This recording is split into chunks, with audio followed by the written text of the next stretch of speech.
I don't care who you are. Life is going to knock you down. Listen to me, many of you right now, life's got you up against the rope, and you got to do me a favor. Like, you can't give up. You can't give in. Pain is temporary. Pain is your friend. Pain is going to take you to the next level. When you going through pain, I know what you feeling. I know exactly, because I've been there. I've done that. But you got to work through it. And the reason why most of you are not successful is because every single time stuff not going your way, you give up, you quit, you let go, and people feel weakness. They feel it. You can feel when somebody's not committed, when they're not all in, when they're not dedicated. And there's another level you get to when you go all in. Winners win and losers lose. There are going to be times that you're going to be wondering, why should I keep showing up and working my business? Why should I keep at it? Why should I keep showing up to the conventions? Why should I keep picking up the phones and making the phone calls? Why should I keep fighting for my goals and fighting for my dreams? And what I want to remind you is that you got to show up for your life regardless of the circumstances. You got to show up in spite of the naysayers. You got to show up in spite of the conversation going on in your mind. You got to show up for your life, because if you don't, nobody else will. If you want unreasonable results in your life, you've got to be willing to be unreasonable. Part of being unreasonable, you don't judge according to appearances. Part of being unreasonable, you can see it because you believe it. You must have the faith to call forth those things that be not as though they were. You've got to decide, I deserve this, and I'm going to have it. You've got to say yes to your life. You've got to say yes. Yes to my dreams. Yes to me. Yes, I can make it. Yes, I can. Doesn't matter how many failures I've made. Doesn't matter how many mistakes I've endured. Doesn't matter about my defeats. Doesn't matter about what I've done. Yes, yes. I don't care about the fact I'm in a hole now. Doesn't matter about where I am. The last chapter to my life has not been written yet. If you judge me now, you'll judge me prematurely. I'm still in the process of transforming my life. I'm still in the process of becoming. Yes. The brilliance of Thomas Edison was not in his mind. It was something much more ordinary and often much less respected. I've got no imagination, he once said. I never dream. I've created nothing.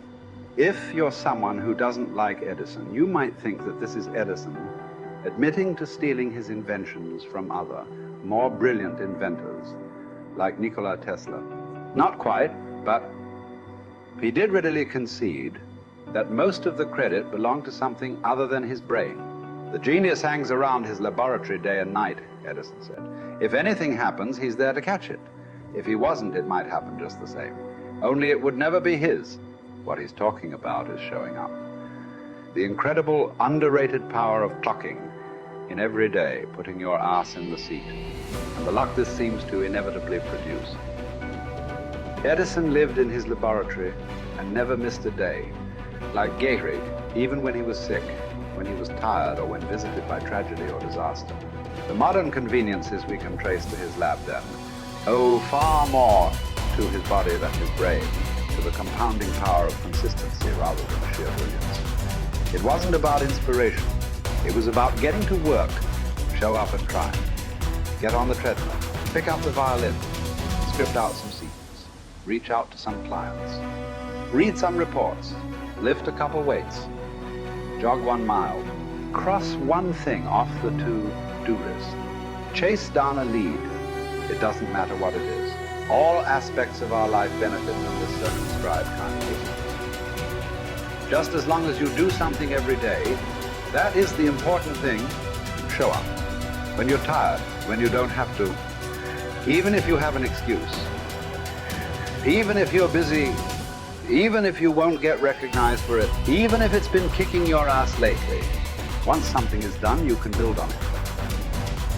Once you get started, momentum can grow. When you show up, you can get lucky. Is this still hard? Yes. But the good news is that because it's hard, most people don't do it. They don't show up. They can't even do one tiny thing a day. So yes, you're alone out there on the track in the rain. You're the only one responding on Christmas. But having the lead is, by definition, a little lonely. This is also why it's quiet in the morning. You have the opportunities all to yourself. Don't worry about setting any records. Just report for duty.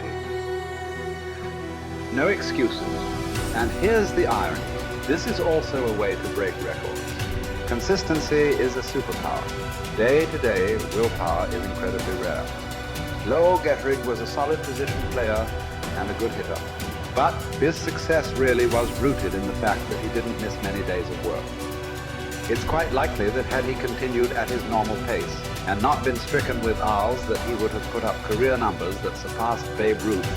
Gettrig wasn't just able to show up despite injuries and fatigue. He also had to push through ennui, doubt, and just plain not feeling it.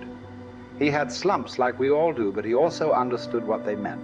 As a minor leaguer, he had struggled at the plate and thought about quitting. The Yankees' owner sent down a scout to walk Gehrig through the very basic math of a batting average.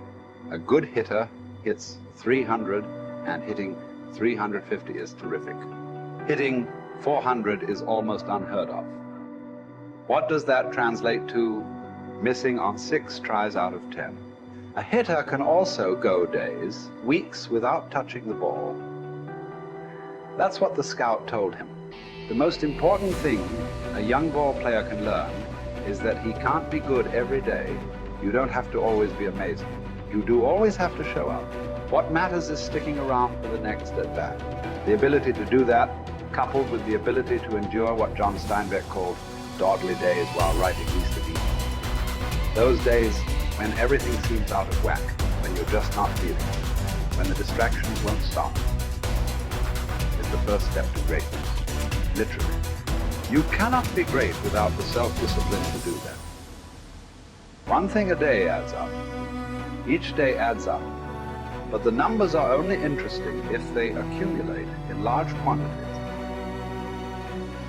You guys that are just getting started, you're not going to start right here. You're going to start down there, probably in another city, another town. I grew up in Lake Charles, Louisiana, no money, raised by a single mother. I was in debt at 25 years old. First thing that I had to do in my life was not learn a new skill. First thing I had to do to get my life moving in the right direction was self-development. It is vital. It was vital for me that I improved myself and I could start depending upon me. I had to show up every day with some rituals, some disciplines, and start getting myself to trust me, not trust others, but trust myself to do the right thing every day. One of the things that I started doing was beating the sun up every morning. I'm going to beat that sun up every morning so that I have the discipline and the control over my life. So I knew, hey, before that thing pops, I'm going to pop. I'm going to get out of bed, depend on myself, get up at the same time every day. And for me, that time, regardless of where I was beat that sun up. No matter where I am, I'm going to beat that thing up. So it gives me a sense of control over my own life. Second thing, I had to start cleaning up my life and my friends and my environment. When I was younger, between 15 and 25, I was doing crazy stuff in my life. Wasting my weekends. I have the saying, weekends are for the weak.